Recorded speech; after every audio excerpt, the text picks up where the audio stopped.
Man, it is an honor and privilege to be here. I'm so glad for the invitation.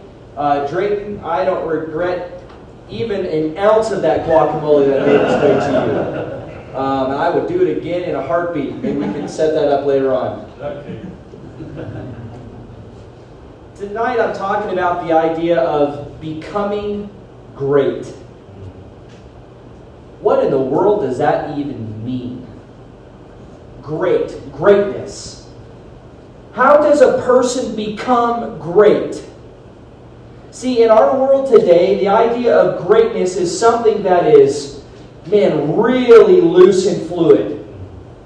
What makes a person great? Well, they won the Super Bowl. They now great? If a person becomes one of the greatest basketball players on the face of the planet, breaks all kinds of records, and is one that is one of the most polarizing figures ever. But are they great? Is that true greatness? See, again, we have all of these ideas of these accomplishments that maybe somebody has in their life, and we would say, wow, that's great. But are they great? Maybe they've done something that's superior to other people. But is that what it means to achieve true greatness? Would we say that that's truly great? Okay, you won the Super Bowl. How does that change lives? How does that impact eternity? What truly great has been accomplished? If we were to take a look at the definition of greatness, it's defined on the internet as the quality of being great, distinguished, or eminent. In other words, famous. And so if we think about what this is talking about, so the quality of being great, in other words, you have a quality that is great. Great painter, great musician, great athlete, whatever. Distinguished. You are able to be distinguished above other people. Other people maybe are in this level, but you've been able to rise above to have some sort of quality that is great. Or eminent, famous. Well, there's a lot of famous people that do squat. Are they great? I find it interesting that this is the online definition of greatness. And yet it is so far away from the truth. Amen. If we think about people who are self-proclaimed to be great, it's interesting some of the people that might come to your mind. Maybe one of the ones, if I said, hey, tell me somebody who claimed to be really great. Maybe one of the ones you would say is Muhammad Ali, right? If you look at some of the quotes that he had, I'm young, I'm handsome, I'm fast, I can't possibly be beat. It's probably didn't add humble to that list there too, right? Matter of fact, one of his other quotes is, it's hard to be humble when you're as great as I am.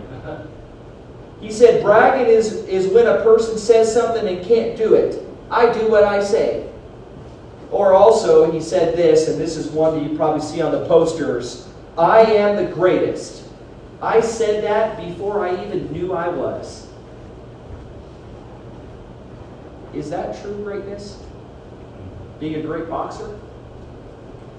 Even Napoleon, one of the great conquerors of history, said this, in Italy I realized I was a superior being and conceived in the ambition of performing great things. He looked at everyone else and said, man, I'm just better. He said this also, France has more need of me than I of France.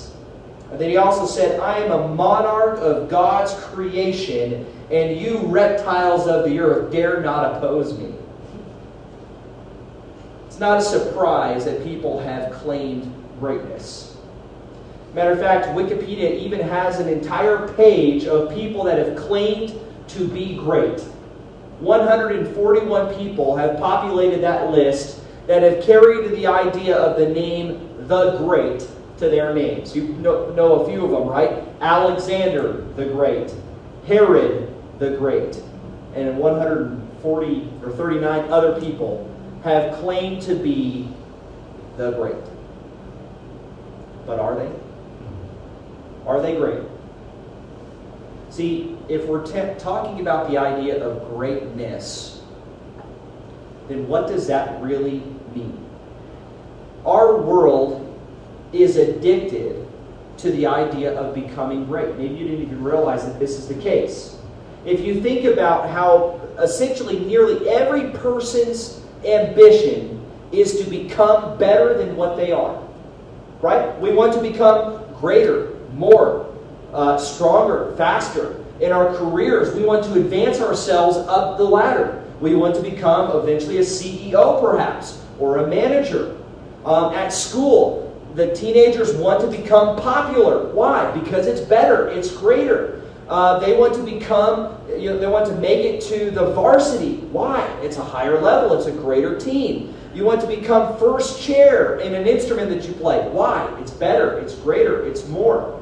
We are consumed with this idea of becoming greater and more. And in some ways, it's not a bad thing.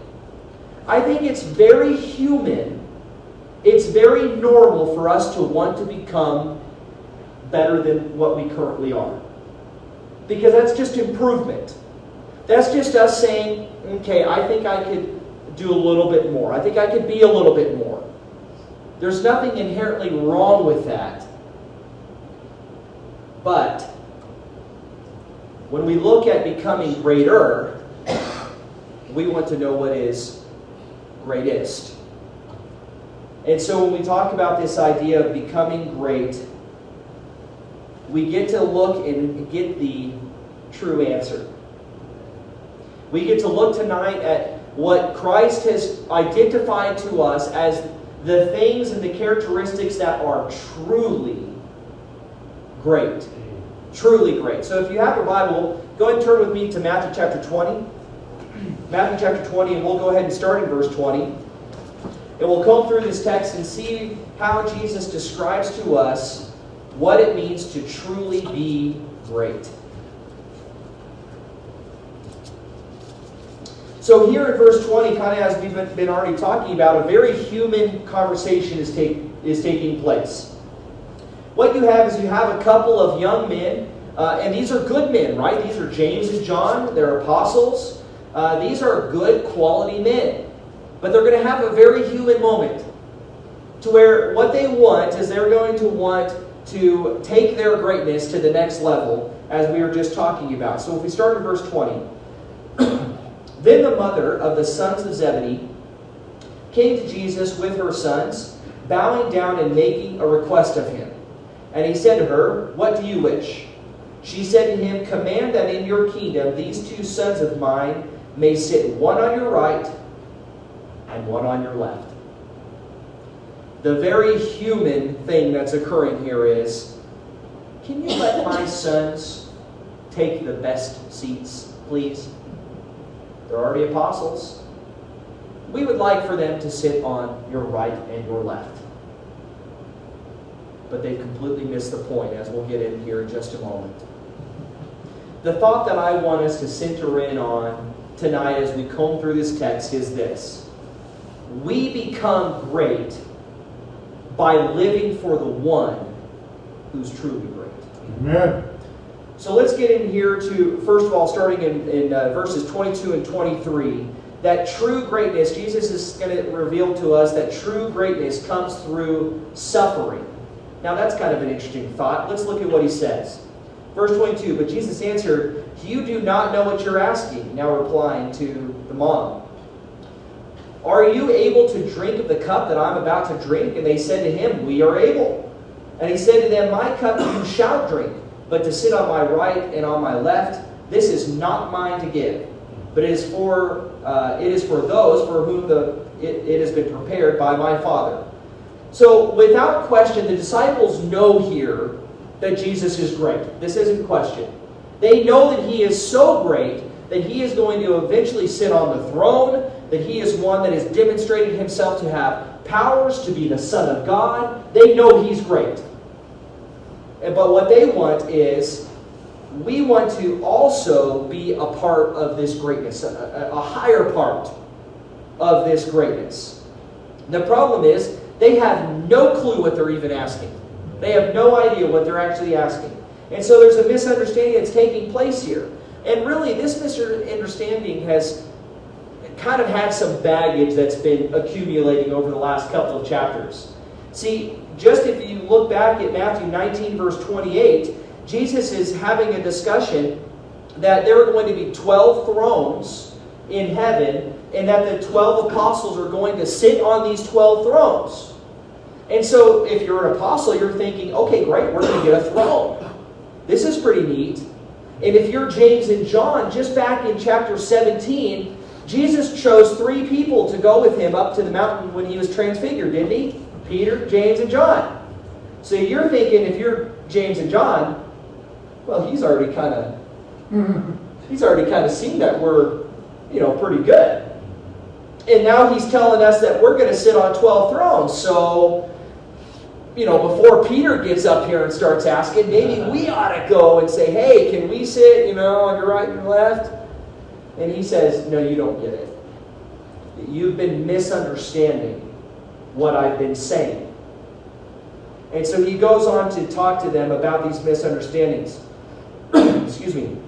The first thing that they are misunderstanding is that they're thinking that when Jesus goes on this throne, it's going to be a physical throne. And that they're going to be sitting at the seats of honor to his right and to his left in this physical throne. And so that's why he says, you don't know what you're asking. Because this is not a physical throne where you get to come and sit here. You don't know what you're asking about. They fail to see that what Jesus has been emphasizing for his entire ministry is that of the spiritual. And eventually that of the coming of the church, his kingdom, the church, which is not an earthly throne thing. The headquarters is up in heaven where he is. And so that's not what's taking place here. And so they misunderstand that. The second thing that they misunderstood is that Jesus was going to achieve this throne by suffering. Which is why his response to them is, are you able to drink the cup that I'm about to drink? Now, if you get back to their earthly mindset, and they're saying, he hasn't even really technically answered them yet. He said, hey, we would like to be on your right and left. Do you think you can drink of the cup that I'm about to drink? They're like, what is this, like a feast table? Is this like a banquet table where, we're going to be at the seats of honor and we're going to drink like a cup of feasting and honor and prominence? That's what they were probably thinking. But Jesus is talking about the cup of the suffering that he's about to take when he goes to the cross. Amen. And that's not the cup that they had in mind. And so this kingdom that Jesus is going to be bringing in is not physical. It's not here on the earth. And the way that it was going to be established was by suffering on the cross. That's not exactly probably what the apostles had, or James and John had in mind here. As a matter of fact, they weren't looking to suffer. They were looking to prosper. They were looking for better seats. Not necessarily what it was going to take to sit in these seats. And so, true greatness was going to result through this suffering. Now, what I said at the beginning of this point is that true greatness comes through suffering. I don't know if when I said that it made you go, well, wait a minute, really? But even as I was preparing for this lesson, I was looking at Jesus, what Jesus was saying here, it even made me pause and go, okay, hold on. Why would true greatness come through suffering? How is that? So let's put it through the test for a minute here. When I begin to think about times when people have suffered for another person, it's interesting how it stands out. There's a story told about a dad that was in the car with his son, and his son was definitely allergic to bees. Well, they had the windows open, and it turned out that a bee had made its way in, and they had not realized it. Now the windows were up, and they were driving down the highway at 60 miles an hour, and the kid just begins freaking out. Because now there is a bee in the car, and this is a life and death situation for this child. The dad looks behind, he sees the bee, he reaches out and he grabs the bee and just waits. Feels the sting, rolls down the window, throws the bee out. And the kid is saying, "Dad, are you okay? Are you okay?" And Dad says, "It's fine. I don't mind taking the sting for you." Was that a great moment for that dad? Even though it caused him suffering, it's because it was selfless. It's something that stood out, even though it caused him suffering. Is it a great act to push someone out of the way of an oncoming vehicle that causes now you to be struck by the vehicle? Is that going to cause suffering? But what a tremendous act that would be. To do that for somebody else's well-being. When a soldier takes a bullet for another fellow soldier, is that an incredible act? You better believe that it is. See, when we run through this idea of greatness comes through suffering, I think it stands the test. That when you think of all kinds of different amazing acts of sacrifice and service that somebody has done, it caused the person suffering. But the fact that they were willing to suffer for somebody else rose it to the next level. It rose it to a level that went, wow, that's truly great. See, anybody can be willing to help somebody. It takes something special to be willing to suffer for somebody else. And so when we think about this idea of Jesus, did he show his greatness through suffering? There he was in the garden, the night that he was about to be captured. He is realizing the incredible difficulty of the situation that's coming to his plate. The Bible talks about how he is so nervous, he has so many emotions that are bottled up in this situation that his sweat became like drops of blood. Whether that's real blood or not, we just know that he is so overcome with emotion that that's what's occurring here. The one semblance of something that would have helped him would have been Peter, James, and John if they would have just stayed awake. He didn't even get that. Came 3 times and they were sleeping in the garden while he was praying. He rises up and the people are coming to arrest him.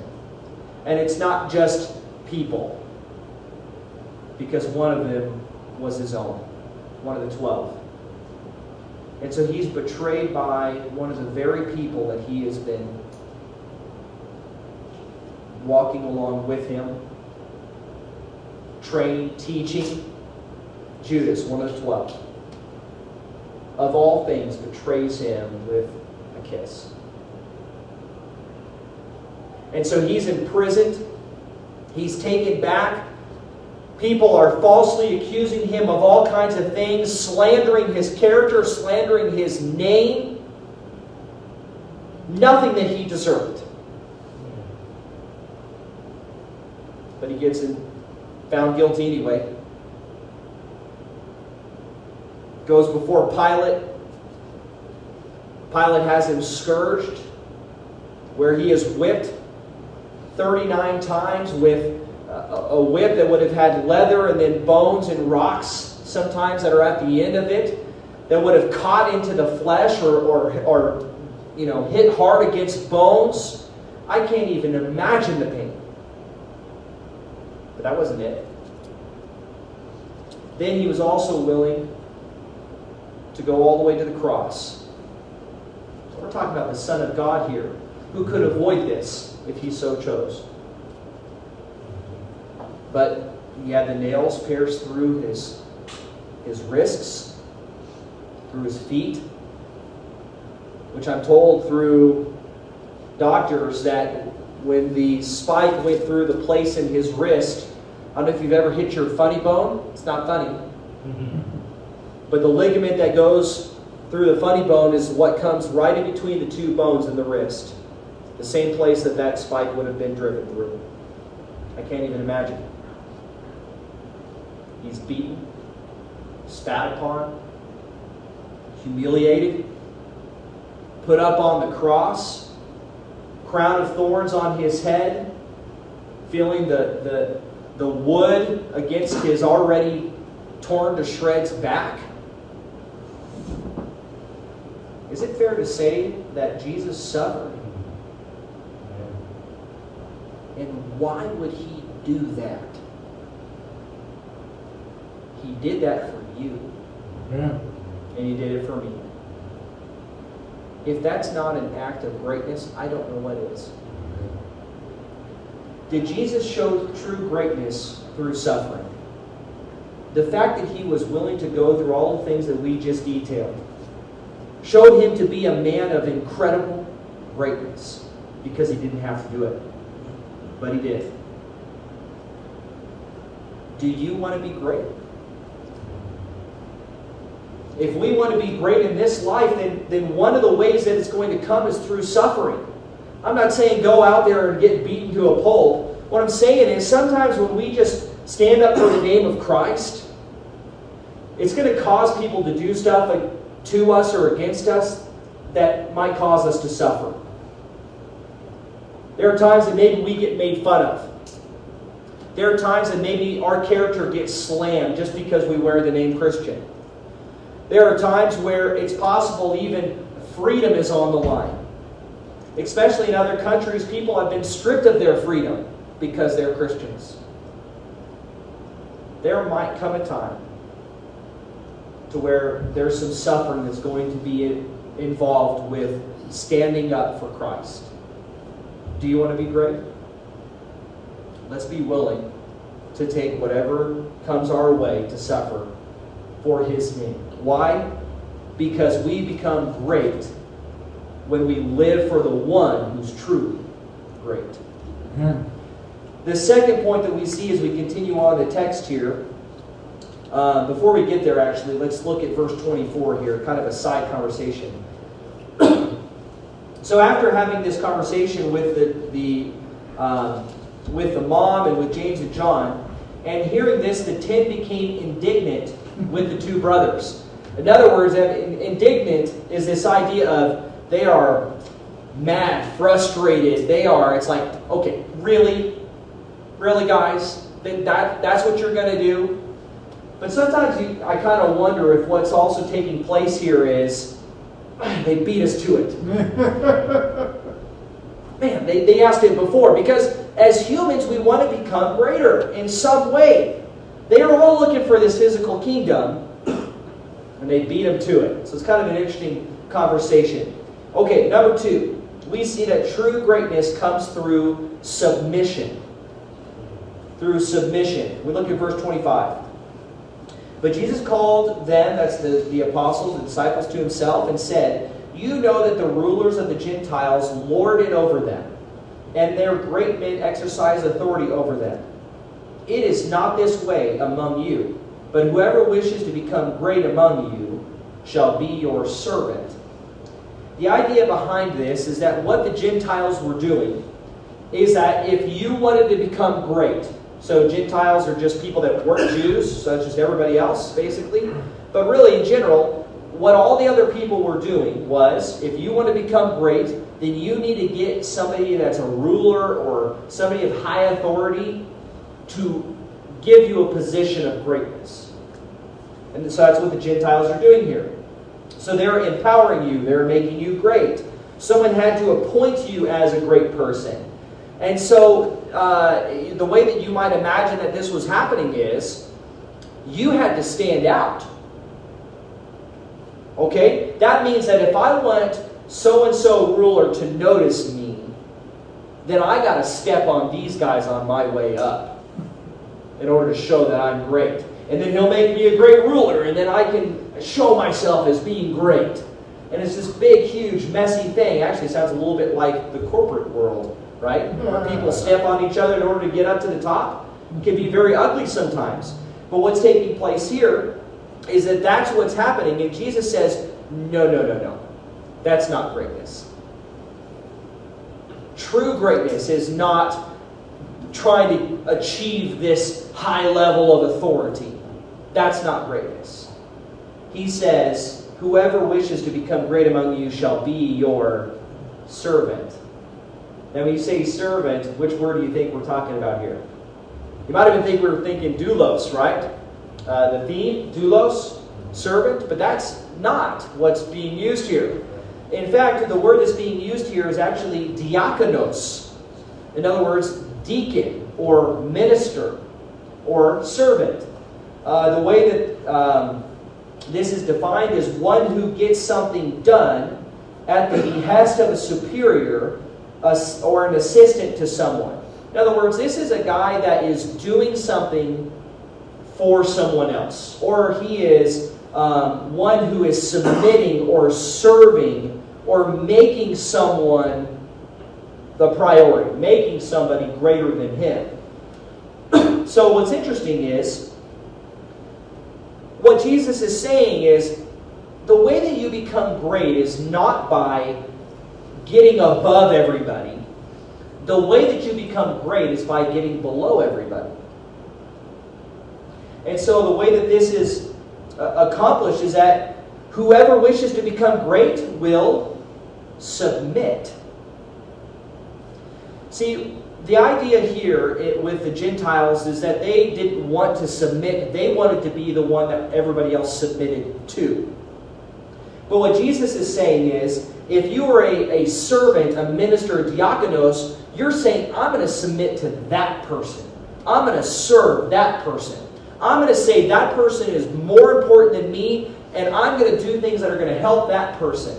That is the guy who's willing to serve. That's the guy who will realize that someone else is greater. Well, now hold on. Let's ask the question again. Does true greatness actually come through submitting to somebody else? Well, let's run it through a couple of tests, shall we? There was a basketball game where a boy with autism, his dream was to play basketball. And if he could, to make a shot. But he just didn't have the skill to be on this varsity high school basketball team. And so what he did is he was the team's biggest cheerleader. He was there at every game. He would help the team. He worked with the team. When the guys came off, he was offering towels and drinks and things like that. But he never got a chance to get on the court until the final game of the season, where they were beating the other team enough to where the coach said, okay, get in there. The whole crowd erupted because they wanted to see him in there too. A couple of times he got the ball, he shot, just missed it. And I was coming down to the last moments of the game. And he made a shot and missed it. And the opposing team got the rebound, turned to him and called his name. Tossed him the ball. He shot one last time with the buzzer sounding, and he made the shot. Why would somebody from the opposing team hand him the ball? Because what he was seeing here was a moment that was bigger than himself. Maybe you've heard of other sports moments to where something has occurred and the other team submits to another player, another person. I've heard of times to where there was another boy that was handicapped. He was in a wheelchair, but wanted to play baseball. And so when he came to bat, the coaches kind of had a moment where they saw each other, and that coach instructed his pitcher to walk him. So he walked him. And then he walked the next batter, which brought him to second. And the next batter, which brought him to third. And the next batter, which brought him all the way home. For the first time in that boy's life, he got to feel like the hero, scoring a point for his team. Or maybe you've heard of the young lady that went around rounding a base, slips. She damages her knee, and it's the opposing team that comes and is helping her off to the side. There are times to where there's something bigger than us being opponents. There's something better than me saying, oh, I beat you, or I'm going to win against you. And the way that's accomplished is through submitting to somebody else. And just saying, I don't have to be on top. I can let you be on top. Just because we may be stronger, or smarter, or better in some way, doesn't mean that that's something that has to take place. Would you say that Jesus was better? Would you say that he was more powerful than those that he was serving? And yet, in an incredible fashion, as Steve was reading to us just a moment ago, Philippians chapter 2, 5 through 8, although he existed in the form of God, did not regard equality with God a thing to be grasped, but emptied himself, taking the form of a bondservant and being likeness of men, in appearance of men, he humbled himself by becoming obedient to the point of death, even death on the cross. Talk about submission. Amen. Where Jesus is God, powerful, but he becomes the servant. Did Jesus show just how great he was by being willing to submit to someone else? Absolutely he did. Why? Because true greatness is shown in submission. So we ask the question again, do you want to be great? Then submit to others.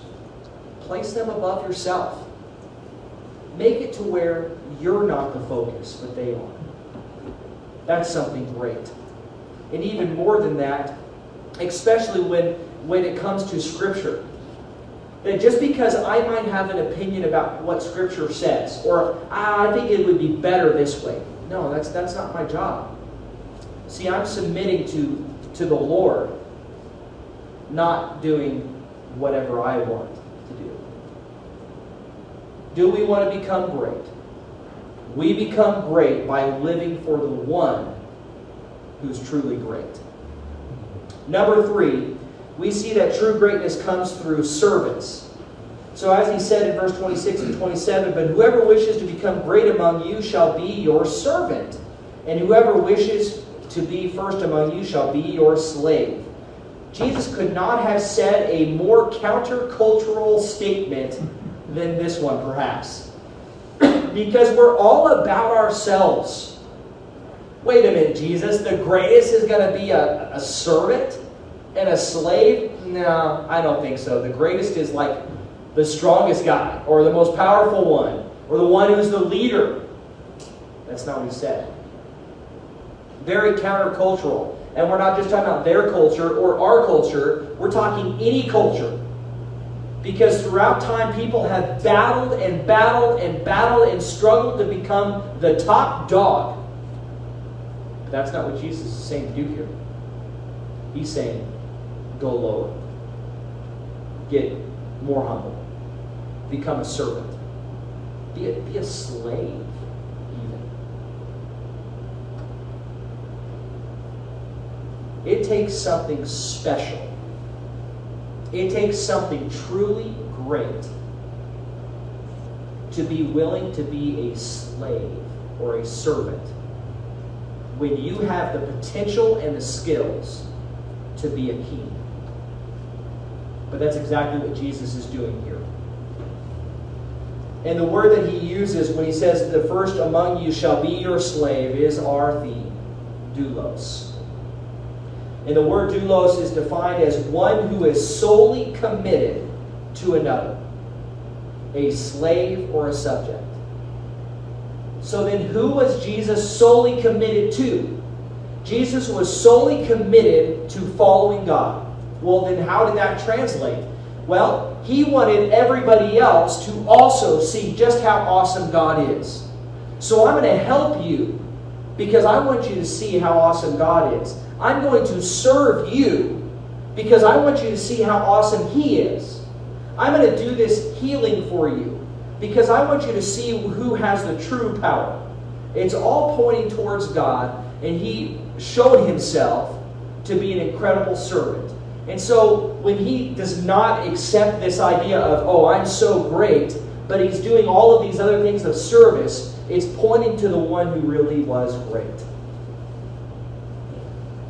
Even though He is God, even though He had all power and all might and all authority, yet what He did was wash feet.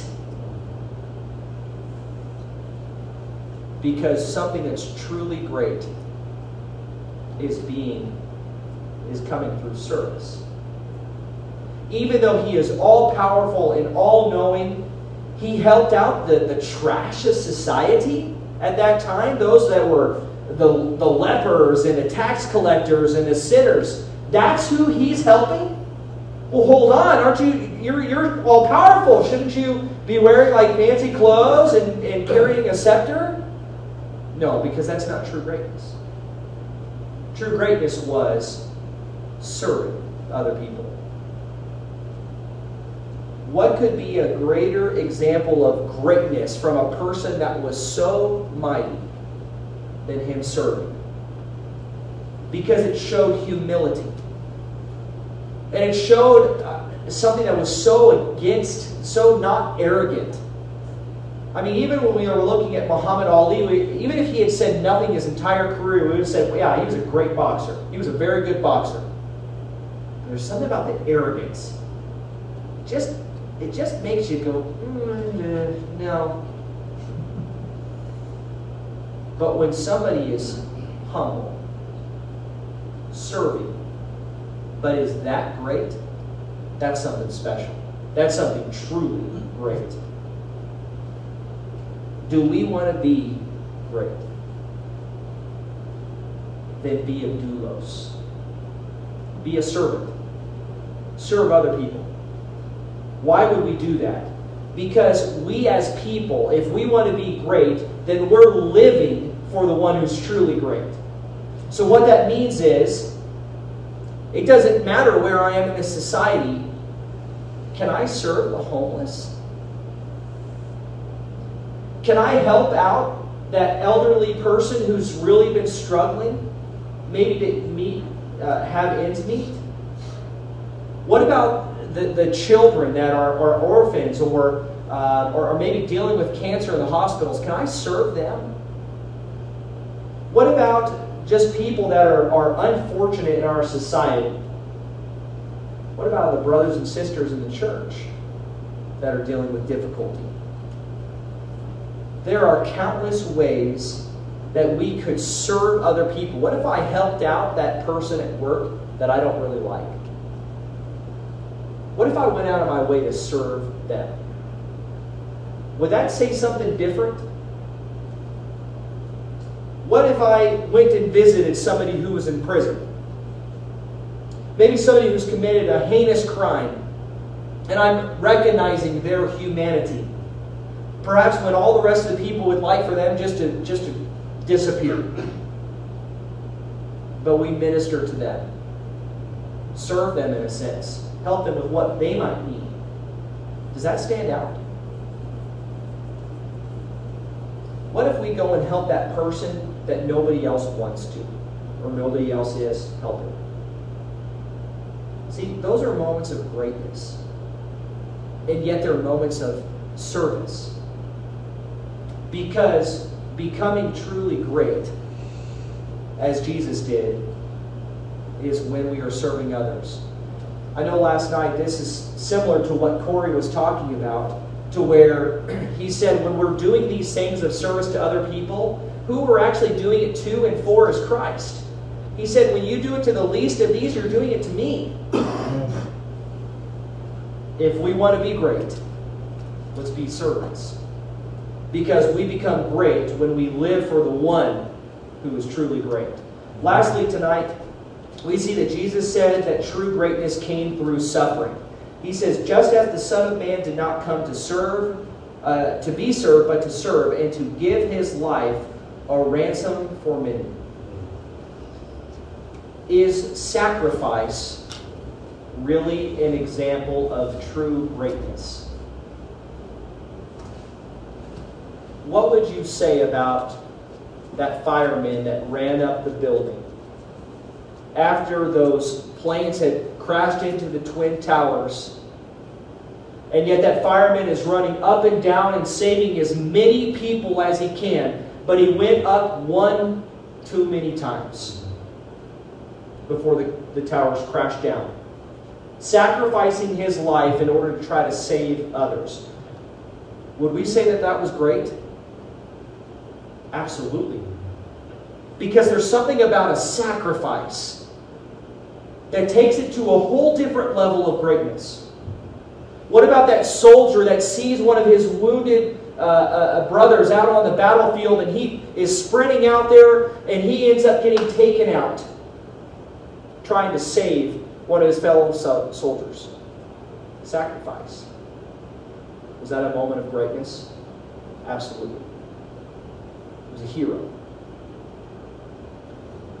Can true greatness be seen through sacrifice? You better believe it. So that when we go back to that man who was on the cross, who not only suffered for us, but he also submitted himself to become a person when he was deity, who not only did that, but he also was washing our feet. And he loves us and cares for us so much that he's going to the cross. And he gives up his life on the cross. Why would he do that? Because he wanted to see that my sins could be taken care of. So he gave up himself, died on the cross, so that I could have my sins washed away. So that you could have your sins washed away. Perhaps the greatest moment in the history of mankind took place when he sacrificed himself. Do you want to become great?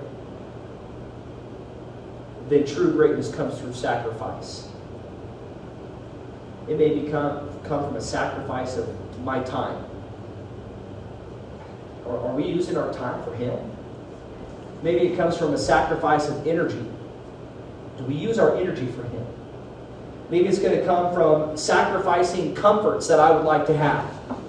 Maybe it's going to come from sacrificing things that I just want. Maybe I have to get rid of my selfishness. Maybe I have to sacrifice some money and some possessions, or maybe I've got to donate some things. There are so many things we can sacrifice. There may come a time where we even have to sacrifice our freedom.